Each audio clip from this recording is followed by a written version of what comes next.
얘네 뭐야?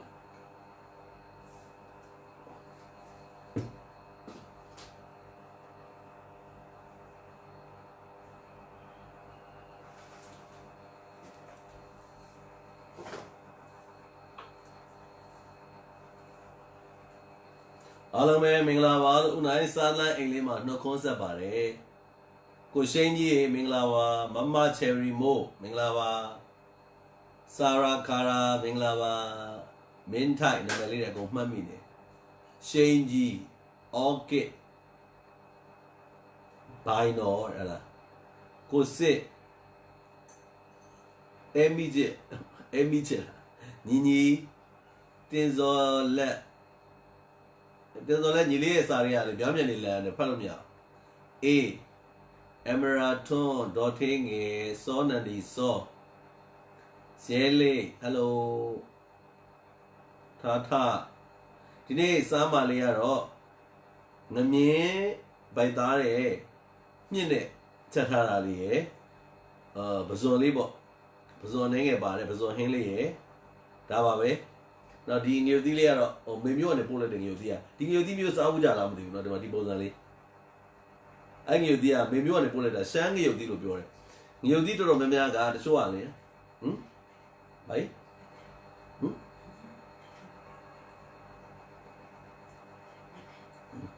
ဟိုဒီငရုတ်သီးလေးကရှမ်းငရုတ်လို့ပြောတယ်သူကတော်တော်ဆက်တယ်သိလားကျုံငရုတ်သီးတွေမှာပူရာရဆက်တာရှိရလေဒါကလုံးဝအဆက်လုံးဝမိုက်တယ်သိလားအဲ့ဒါကြောင့်မို့မစားဘူးမမျိုးကကျွန်မပို့လိုက်တော့မှစားဘူးလားစားကြလိုက်တာဗျာကိုစိတ်စားပါအောင်ကောက်စိန်မမအောင်စိုးတက်ပိုင်ထားစိမ့်ထက်မင်းအဲ့တော့ဦးနိုင်ဟင်းလေးထည့်လိုက်မယ်နော်အားလုံးစားပြီးကြပြီလား9 နာရီခွဲတော့ကြော်သွားပြီ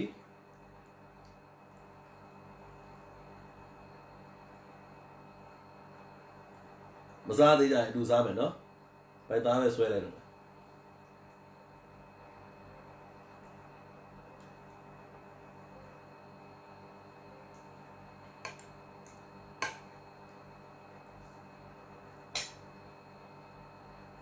မြစ်ကဦးနိုင်ပြောပြထားတဲ့ဟာဗရမများတစ်စိတ်ထူးရှယ်မိုးကုတ်မြစ်เนาะအဆက်ကောအချိုရောလာတယ်နှစ်မျိုးလာတယ်အဲ့နှစ်မျိုးလုံးကအရန်အရသာရှိတယ်စားလို့အရန်ကောင်းတယ်အဲ့တော့ဥတလောကဒီမြစ်ကအရန်တက်ကြနေတော့မြစ်နဲ့ရောချက်နေတာတွေကများနေပြီအဲ့တော့ဒီဟင်းလေးကိုလည်းပြန်တင်ပေးပါအောင်မဲစားမယ်ဆိုလို့ရှိရင်เนาะသူစားရေးစားပါအောင်ဒေါ်လေးဖြူစားပါအောင်အားလုံးစားကြပါအောင်ကြည့်ပေးတဲ့လူအားလုံးကြည့်ပေးတဲ့အားလုံးကိုလည်းချစ်ပါတယ်လို့เนาะအဲ့တော့အစင်ပြေမာလေးတွေဦးနိုင်စားလန်းနေတင်ပေးနေပါတယ်အိမ်မှာချက်လို့လွယ်လွယ်ကူအစင်ပြေမဲ့ဟာလေးတွေ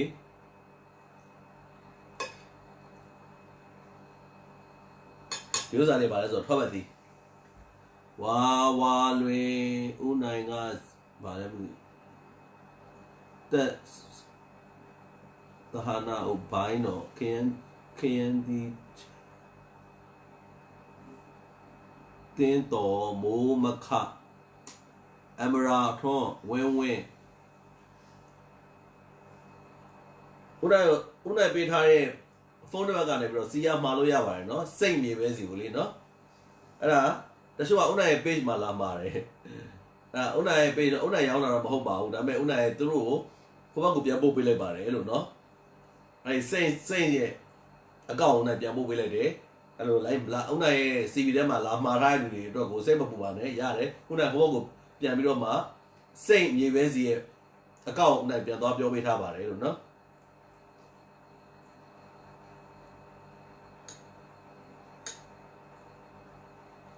ကဲဘိုက်သားရဲ့မြင့်ရထည့်လိုက်မယ်ဆိုတော့ပြောလိုက်တာငမြင်းပြောလိုက်တာမသိငဒန်စားကျင်တာငမြင်းချက်တာငဒန်မတမရပြောမိတာပေါ့နော်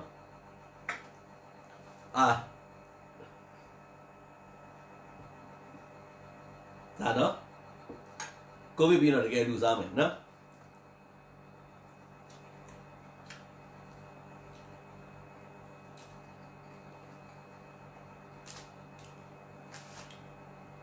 ရှမ်းငရုတ်တယ်တော်တော်ဆက်တယ်ခင်မျိုးတစ်မင်္ဂလာပါစားပါအောင်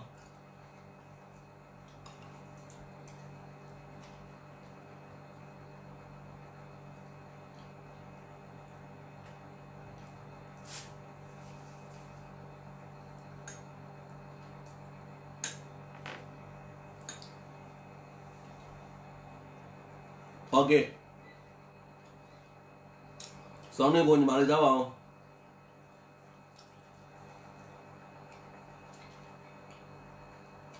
တူဦးတူနီကတင်ထားရတယ်ထင်တယ်တူဦးတူနီတင်ထားရတယ်ဦးနိုင်တော့တော့ပြထားသေးတယ်အဲ့လိုဆက်နေကြဘိုက်သားကိုကောင်းကောင်းလေးကြိုက်ချမယ်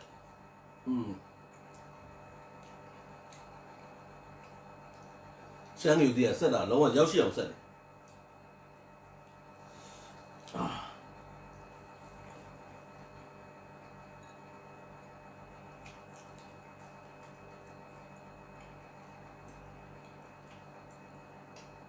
လဲလဲတော့မိသားစုလည်းကျမ်းပါပါစေ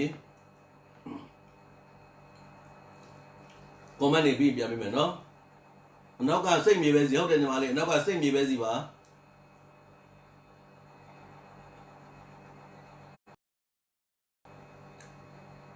ညီမလေးမိုးကုတ်ကိုပြန်စရာမလိုဘူးလေစစ်တီးမဲ့မှာအဲ့ဒါရှိတယ်လေနှစ်မျိုးရှိတယ်အချိုရဲ့ဆက်ရဲ့ဗရမများတစ်စိတ်ဘယ်ဟာမှသွားပြီးတော့ရွေးနေကြမလို့အကုန်လုံးကနုနေတာပဲတောင်းဦးနိုင်နေပြည်တော်ဘက်ကပြန်လာလို့ဝယ်တော့အနုမရအော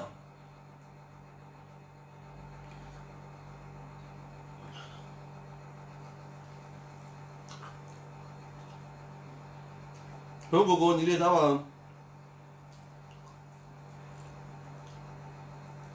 မေဝင်းတပင်းစားတာညာလက်ပါကျွန်တော်ညာဘက်ပါဒီဘက်ကကင်မရာထဲမှာမဟုတ်လို့လေကင်မရာထဲမှာဒီလိုပြောင်းပြန်လာနေကျွန်တော်ဘယ်တမ်းမဟုတ်ပါဘူးကျွန်တော်ပုံမှန်ပါပဲညာတမ်းပါ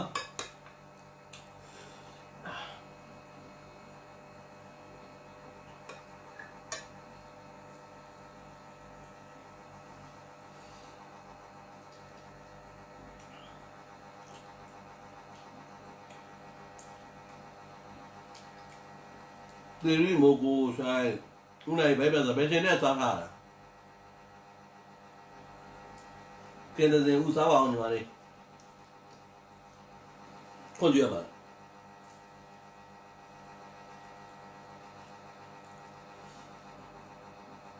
အသားများများထည့်လိုက်ပါနော်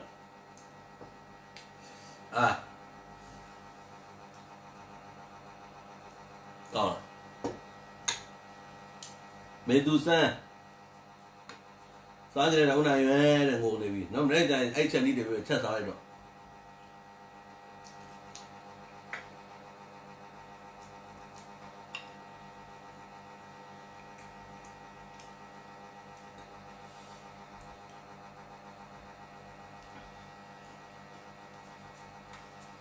ခေမောင်သားတဲ့ကျေးဇူးပါပဲညီလေးဒီနေ့ကဟယ်လို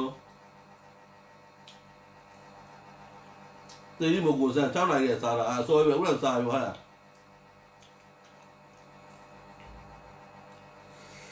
ထပ်ထည့်လိုက်တော့အတူစားမယ်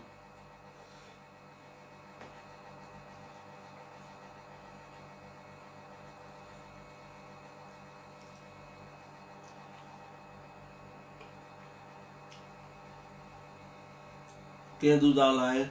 စားပါဦးထုံးကိုစားပြီးဝိုင်းဘိုင်းနဲ့စားကြည့်လေနူအေးခိုင်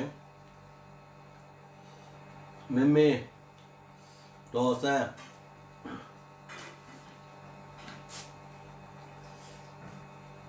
ရုပ်သီးစားတော့လာပြီကိုလိုတော့ကိုစောရဲစားကြည့်တယ်ကိုစောစားပါဦးကိုစောမစားသေးဘူးလားချမ်းစားပါဦးတယောက်တည်းလုပ်တယ်ဖြစ်တယောက်တည်းရုပ်ပြစမဲ့တယ်ဖြစ်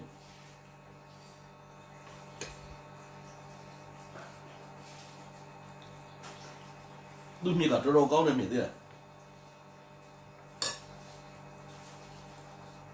ဘာမှမလွတ်ပြအောင်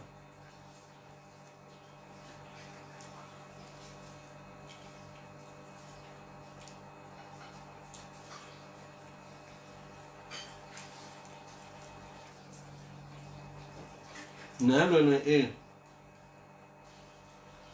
ဒီမှာလေမိုးကုတ်ကကြည့်နေတယ်ဆိုရင်ဒီမြစ်ကမိုးကုတ်ကဗရမများတစ်စိတ်မိုက်တယ်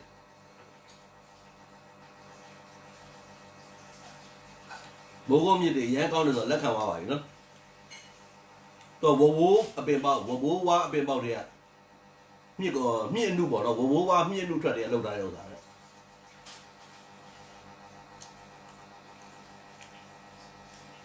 ခင်ခင်မင်္ဂလာပါမွန်မွန်ကေဒီအောင်တောင်းနေကိုဝက်ချက်လိုက်တော့မြန်ကြဒီဟင်းလေးတွေတင်ပေးလိုက်မယ်မြန်ကြရုံးကပြန်စီးတိမတ်တွေဝင်လိုက်တော့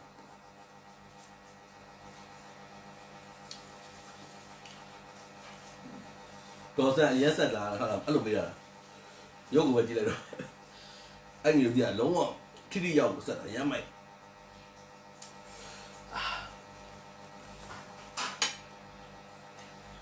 ဆက်ပေးမယ်လေစားမိတာပေါ့နော်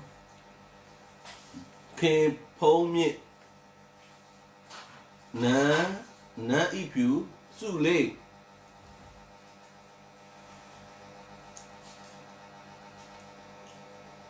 နောက်ကအုံနိုပလင်းတွေကအလွိုင်ဒီလေးညီမအရင်ကောင်းတယ်ညိုညိုမောင်လိုက်ရင်မေပန်းကပြား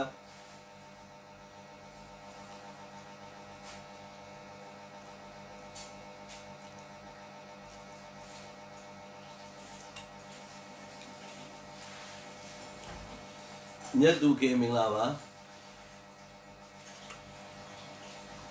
ဤဇူလိုင်ဖြိုးငဒမြည့်ရယ်ပဇွန်ဟင်းရယ်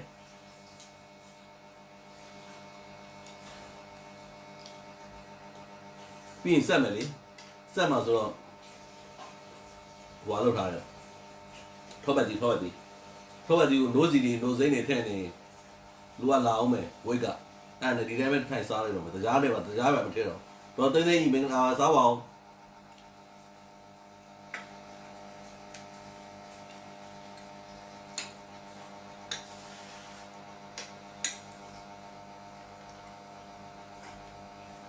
တင်းနေခိုင်အောင်တော့ခေါက်စဲဘာဖြစ်လဲပြတ်သားမို့လားဒီမိုးဟန်မုံမုံမင်္ဂလာပါအောင်တော့ခေါက်စဲဆိုတော့ပိတ်ချက်မှရှိပါတယ်မှာလေ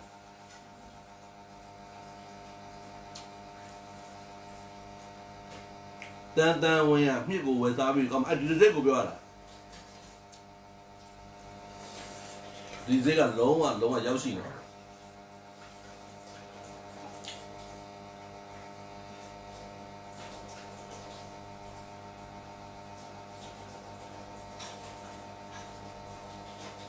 တော့သူကတော့ပြောငမြင်းကောင်းတဲ့ချက်မှာဟုတ်တယ်ငမြင်းကောင်းတဲ့ချက်ရင်ကောင်းတယ်ဒါပေမဲ့တခုရှိတာငမြင်းကောင်းကအမွေမခံဘူးလုံးဝခေါင်းလိုက်ကိုအချမ်းလိုက်ကြီးထည့်လိုက်မှာမဟုတ်ဆိုငမြင်းကအပူနဲ့ထည့်ရတယ်သူကအေးချမ်းပြီဖြစ်သွားတယ်လေဖြစ်သွားတဲ့အခါမှာဟင်းရချွဲပြစ်သွားချိုချိုအေးမင်္ဂလာပါစစ်မပြေဘူးငမြင်းကောင်းတဲ့ငဒန်ကောင်းတဲ့တာမတူငမြင်းကောင်းဆိုရတယ်ငဒန်ကောင်းဆိုမโอเคဘူးငဒန်ကတော့အဲ့ဒီဆိုတော့အပူနဲ့ထိရင်ဆိုတော့ပြောချင်တာအပူနဲ့ထိသွားလို့ရှိရင်သူကတစားကြီးဖြစ်သွားပြီးချွဲသွားတာငမြင်းဆိုတော့ငဒန်ဆိုမလို့နဲ့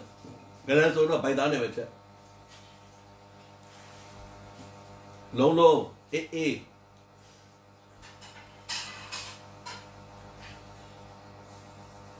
ပြေဆုံးမင်္ဂလာပါ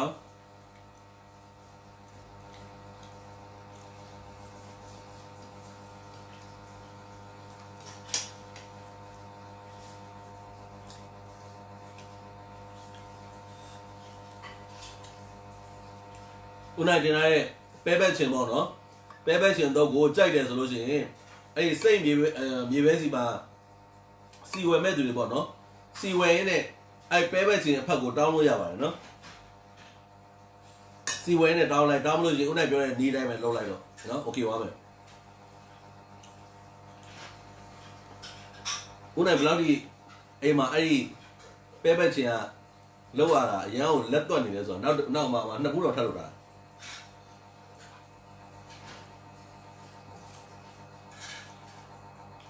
အောင်မင်္ဂလာပါညီလေးကေခိုင်ညိုဝင်းမင်္ဂလာပါစိုးစုမင်္ဂလာပါကိုယူနိုင်ဦးနိုင်အားကြတဲ့နေ့တိုင်း share တွေပဲချက်စားတာတဲ့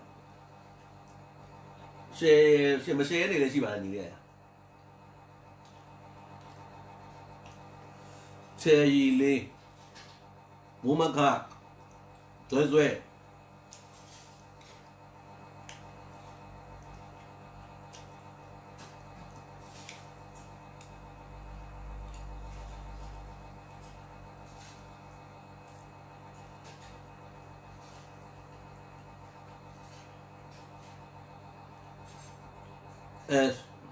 SC ဝါ LC ဝါလား Hello Australia ကျမရဲ့ view ဆိုင်ပါညီမလေးပိုတာစင်ဦး London Hello London တွေလည်း view ဆိုင်ပါကေခိုင်ညိုဝင်းရေးနာမည်ခေါ်ပေးတယ်မိုးမခမိန်လေးရွှေဖူးပေးပတ်ကြတောင်းနေဟုတ်တယ်မမွန်မိုးစမ်းပန်းလိုင်းချန်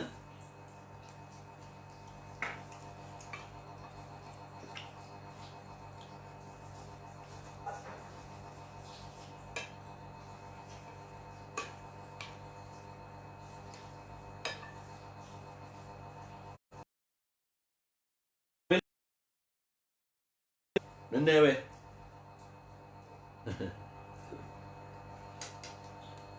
အောင်ကျော်သူ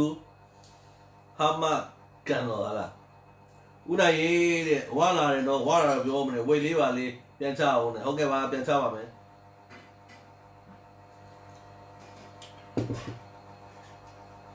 ဘာလို့ဆိုဝိတ်တက်လာရင်ကျန်တာဘာမှမသိနဲ့လမ်းလျှောက်တာတော့ဒူးတွေပါကားမောင်းဒူးတွေနာလာအဲ့ဒါဆိုသိလိုက်တော့ကိုအချင်းတွေကိုသိလိုက်တော့ဥစ္စာဘူးပြေရပြမှာလို့ထားလေးနော်လေးလားဟုတ်တယ်နောက်တစ်ခုထပ်လို့တာစာတော်ရေးထားတယ်မှာစနေနေ့ကြာရင်စားရန်ဆိုပြီးတော့ပဲပတ်ချင်အားပေးကြတယ်ကျော်စိုးနိုင်မင်္ဂလာပါ Gracie စားပါဦးခမင်းလေးနဲ့ထည့်လိုက်မယ်နော်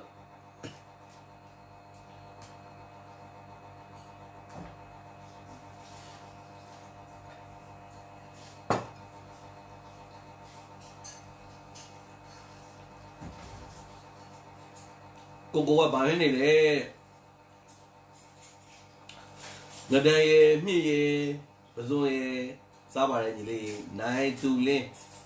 ဝိတ်တွေတက်တော့ဝိတ်ကတော့ပြောမယ်တက်တယ်တော့တက်တယ်ဝိတ်ပြန်ချမှာပါကိုဘေးကြောင့်စားနေရချမယ်ဝိတ်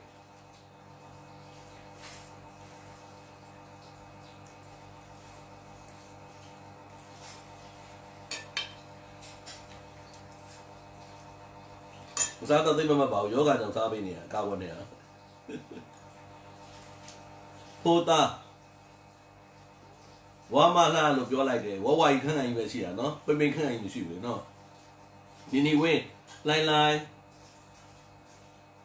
ဘာထုံးကိုကတားဟုတ်ပါဖုန်းနံပါတ်တားဘာလို့မလဲတားနေလင်း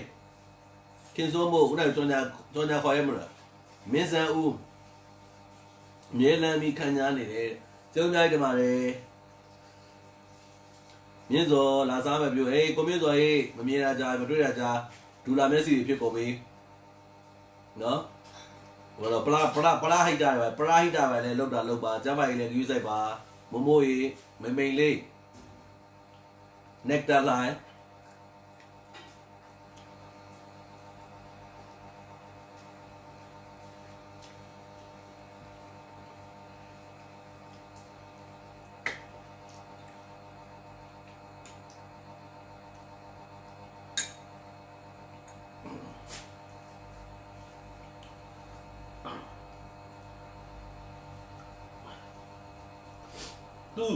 သူ့ဒေတာနော်သူ့မြို့သူ့နေမှာမူတည်ပြီးတော့အစားအစာတွေကတကယ်ကိုစမ်းပြတယ်နော်ကိုရီအခုအသက်40ကျော်ပြီးတော့ထိတ်စီးအောင်ချင်းတော့မယ်နော်မစားဘူးတာတွေအများကြီးမသွားဘူးတဲ့နေရာတွေအများကြီးနော်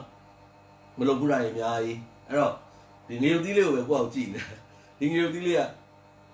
ရှမ်းပြည်ငရုတ်သီးလေးကအရန်ကိုဆက်ကလေးနဲ့စားကောင်းတော့လို့သူ့ဒေတာသူ့ရဲ့ရေမြေနော်သူ့ရာသီဥတု ဘာပဲဖြစ်ထွက်လာတဲ့အသီးနှံတွေရတာရှိကြတယ်ကလာတွေစုံကြတယ်အမျိုးမျိုးတွေပေါ့နော်အဲ့တော့ဒီငွေသီးလေးမှာစဉ်းစားနေတာဟောလောကကြီးမှာမလုပ်ဘူးတာများနေပါလားတော့ခင်းလားမသိပါလည်းမသိပြောပါတယ်ချူရတော့ထွက်နေပြီကေတာဒေါ်ရီချိုမျိုးမျိုးစိုးစိုးပေါ်မင်္ဂလာပါညီမလေး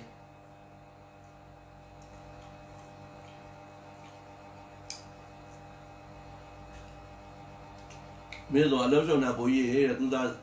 ဟီရိုမန်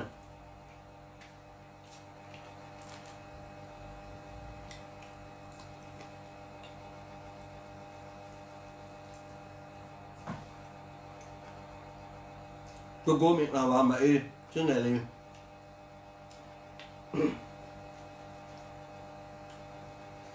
မျိုးလေကိုမင်းတို့ရှိသေးတာမသိဘူး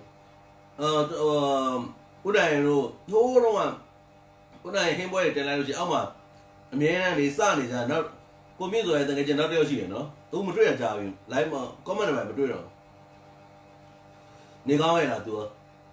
ဖြိုးဝေးမင်္ဂလာပါဆိုမင်းတို့မနာဘောဦးနိုင်ရဲ့ဥမာအေးတချင်းဆိုတာလဲကောင်းပါတယ်ကာရိုကေအဲကာရိုကေဇက်ကနည်းနည်းလေးမဖွင့်တာကြာနေသူ့လည်းပြန်ပြီးတော့အပူပေးရအောင်မယ်ကေဆိုပြီးတော့တင်ပေးဦးမယ်နော်ဦးသားသူစားရှင်ငဒန်ရဲ့မြင့်ရဲ့ပဇွန်ရဲ့ပါညီမလေးကေတီကက်ထရင်းမင်္ဂလာပါခရီးလိုင်းမင်္ဂလာပါ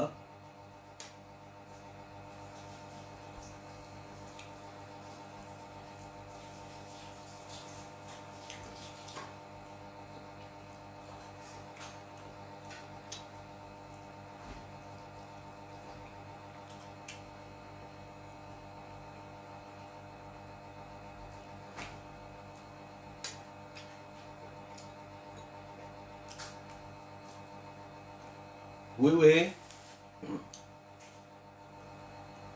ညိုမြင့်ဒီဘက်ကမြင့်တဲ့ငဒန်နဲ့ဒါပစုံဦးတဲ့သားလဲစားတော့မယ်အတူစားမတဲ့သားရတယ်ဝင်းလင်းကြီးလားနီလာဆိုးမိန်လေးငယ်ငယ်ကမင်းသားလုပ်ခဲ့မှာဟုတ်တယ်မလုပ်ခဲ့လိုက်အောင်နော်လုပ်တော့တယ်မဖြစ်တာမအေးချစ်လို့ပါကွယ်ငယ်လေး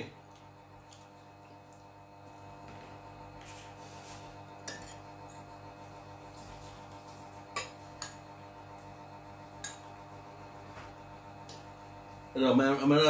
နောက်တစ်ခါထပ်ဆွဲရင်တသားလေးပဲ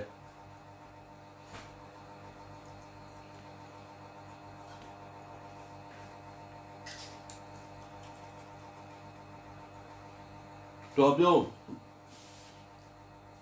မန်နွယ်ပြုံးမေစာရီအများကြီး comment အရှိကြီးတွေရေးပေးတဲ့မိတ်ဆွေများကိုကျေးဇူးထူးဝက်တင်ရှိပါတယ်ဖတ်တာမမီလိုက်ပါဘူးပြီးလို့ရှိရင်သေချာပြန်ဖတ်ပြီးတော့မှဘာပြောရဲဆိုတာပြန်ပြပါမယ်အားလုံးချစ်ပါတယ်နော်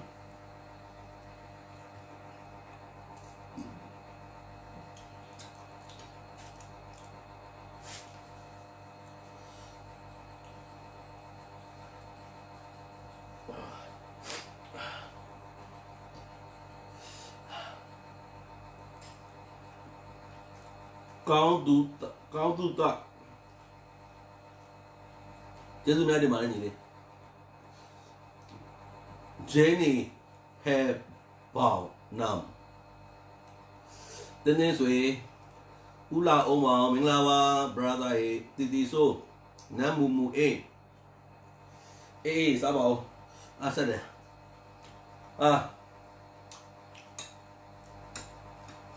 ဆိုတော့ဆက်တာပဲ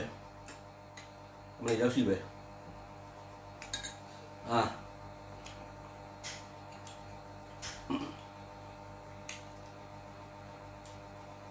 ကလော်ဒီဆက်တာတစ်မျိုးသူဆက်တာတစ်မျိုး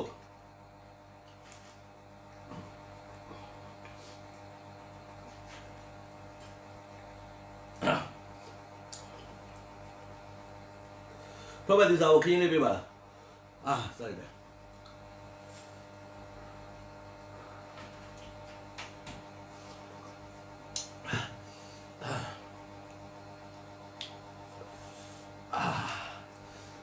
ဘုရားကြည့်ချင်မှကြာမိုးလေးငါမြစ်နေငါတဲ့ချက်တာပါညီလေးကိုတိုင်ပတ်နေပြုံးမေဆူဆူစောတနာလိုက်မတွေ့တာကြောင်ယူနိုင်ဟုတ်တယ်ညီမလေးကိုရဦးတလောဒီရပိုင်းမှာ live တွေလွှင့်ပြပါတယ်ညီမလေးတို့မတက်တာဖြစ်ပါလိမ့်မယ်နုနုအောင်နီနီဤရွှေစင်ကျော်မိုးကျူလေးမနေ့ပြင်တော့အားမွေးထားပြီလားအသေးစားမဲရပြအသေးစားမဲရပြပေးရမယ်နော်ဒေချာလေးကိုပေးခြင်းတဲ့ဥစ္စာကိုသူတို့ချမှတ်ထားတဲ့စီကံတိုင်းဒေချာပေးနိုင်အောင်လေးလာထားကြအောင်နော်ဘယ်သူပဲပေးပေးဘောင်းနဲ့နော်အကုန်လုံးသူတို့ချမှတ်ထားတဲ့အထက်မှာဘောင်းဝင်အောင်ပေးရမှာဖြစ်ပါတယ်ကိုလက်စနက်ရှော့အခုမှတွေ့မိတဲ့ live ကိုဘယ်သွားနေတော့ညီမလေး Zinap shot အဲ့စားပါအောင်ကိုပြေညီလေးစားပါအောင်ထောက်ပတ်သည်တပည့်စားကြွားရေတပူကကျွေးချီမကြပါ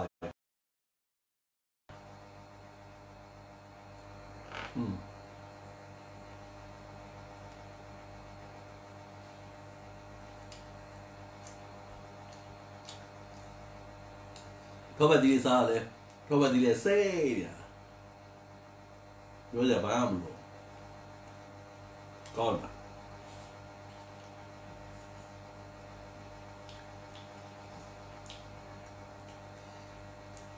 တမန်ကိုယ့်ရဲ့စိတ်တိုင်းစိတ်နဲ့ဆိုရင်လောင်ငုံအိမ်ပါပြောခုနဲ့စားတာမျောနေလို့အဆင်မပြေပါဘူးငါထစားလေတဲဖြူကိုယ်တိုင်ရဲ့စိတ်နဲ့ဆိုတာဒီဘက်ကနိုးစီဘူးနဲ့နိုးစိမ့်တွေပြသောင်းထုံးနေပြီလုံးဝထည့်ပြီးဘရဘရနဲ့လှုပ်ရှားတယ်ဒါမှမဟုတ်လက်ဖြော်လေးနော်လက်ဖြော်ပို့ကြတယ်မလားဟုတ်လား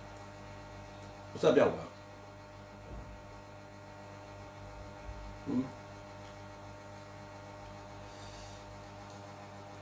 ဒေါ်လေးမင်္ဂလာပါမုံလေးရှေ့ကဟင်းနေပါတယ်ရှေ့ကပြီးသွားပြီဒါတွေကငဒန်ရမြင့်ရဲ့ဒါကပစုံရဲ့ကန်တီရီ snapshot စိုးပြေဝင်းတမင်းစားမှုငပိတောင်းနေနောက်ကြသွားတမင်းစားမှုငပိတောင်းလားဥနိုင်ပြောရင်ငပိတောင်းလားဥနိုင်ရဲ့ recipe လားကန်တီရီရွှေပေါက်မင်္ဂလာပါယူကီထွေးထွေးလားယူကီထွေးလားထွေးမလားတတိယရတဲ့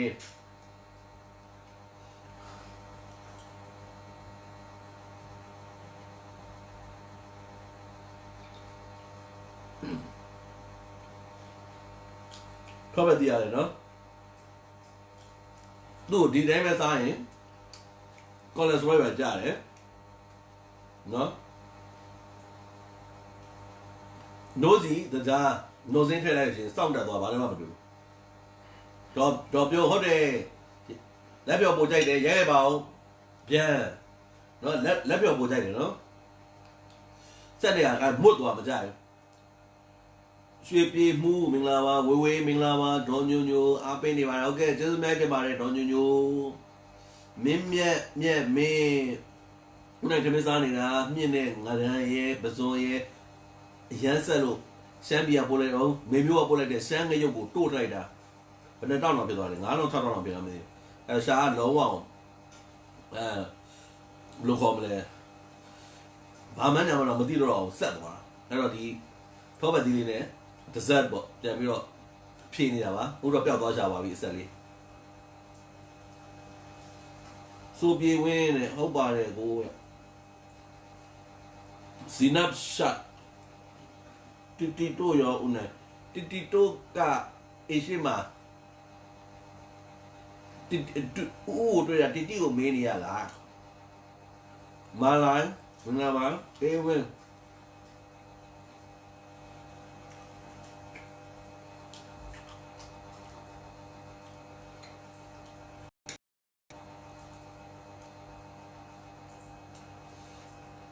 စန္ဒာလင်းနဲ့အမြဲအားပေးနေပါလို့ရတယ်ဖြစ်နော်ကျေးဇူးများတင်ပါတယ်လာမေးကျေးဇူးပါဖြိုးဖြိုးရင်ကျေးဇူးပါ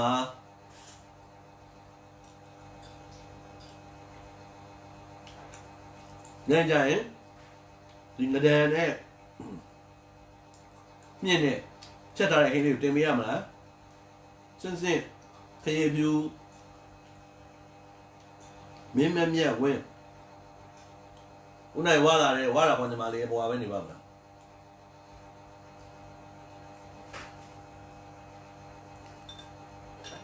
အေးဝန်ကြီးချုပ်ကဦးနိုင်ပြောတာဝါပလီစီတဲ့ဝါမကောင်းတာလေဝါပလီစီတဲ့ဝေဇမ်မွန်ဇွန်ဟာဇမရမိုက်တယ်အဲ့စင်စား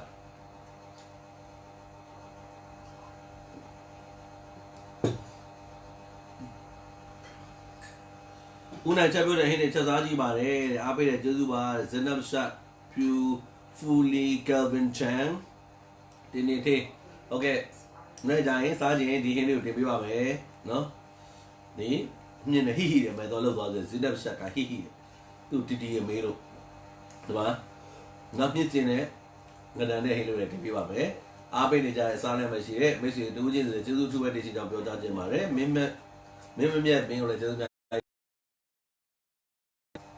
မျက်စိချင်းနဲ့ဦးနိုင်ရဲ့အုပ်ထားပေးပါမယ်ပြီးလို့ရှိရင် fully Kevin Chan နဲ့ကိုပြည့်တင်ပြပေးပါတယ်အေးတင်ပြမှာလားဘိုက်ပြမှာဆိုအောင်ဝေးတင်ပေးပါတယ်ချက်သားမဲတဲ့ Zinab Shot ဦးနိုင်သားရည်ရလာတယ်နော်ဦးနိုင်အားနေချက်တယ်ပေါ့တပည့်ရဲ့အသက်တော့ကြီးပါပြီနော်ဒီမီလေးတော့ချစ်တော်လှရလို့ထင်တာပေါ့နော်အပြင်မှာတော့လှပါဘူးဒီတော့အထဲမှာလှနေတာပေါ့မင်းမင်းဝါလို့လှလို့ပေါ့ဦးနိုင်ဟုတ်တယ်ဝါလို့လှလို့တော့ရှိတယ်ဒါပေမဲ့အဲ့စကားတော့ပါယောဂတော့ပါမလားစင်းနဲ့နော်ယောဂပါလာလို့မရဘူးမင်းတွေဒါဆိုရင်အနောက်ကဦးနိုင်တို့ဒီစိတ်မြေပဲစီကိုပါထားတဲ့လူတွေရပါမယ်ပြီးလို့ရှိရင်ဦးနိုင်ရဲ့ချက်ပေါက်စင်မှာပို့လာတယ်လို့လည်းပြဿနာမရှိဘူးဦးနိုင်ကိုဘက်ကိုပြန်ပို့ပေးမယ်ပြီးလို့ရှိရင်ဟိုမှာစီဝဲနေတယ်ပဲပဲလေးတောင်းလို့ရတယ်ဆိုရင်တတိကောင်းပါပါတယ်အဲ့ဦးနိုင် live လေးကိုနားပါမယ်ကြည့်ရှုပေးတဲ့တူဦးချင်းစီဦးနိုင်ကျေးဇူးအထူးပဲတင်စီကြောင်းပြောကြားချင်ပါတယ်နော်လည်းဒီဟင်းလေးကိုတင်နေတယ်စားကောင်းကြပါစေလို့ဆုတောင်းမေတ္တာပို့သပါတယ်ကိုဗစ်ဘေးအနေနဲ့ကင်းရှင်းကြပါစေနောက်စီစဉ်လေးမှာပြန်လဲဆုံတွေ့ကြပါမယ်အစားစားတိုင်းအားတက်ပြပါပြီးတော့ဘေးအနေနဲ့ကင်းရှင်းတဲ့အစားအသောက်များကိုရွေးချယ်စားသောက်နိုင်ကြပါစေ See you bye bye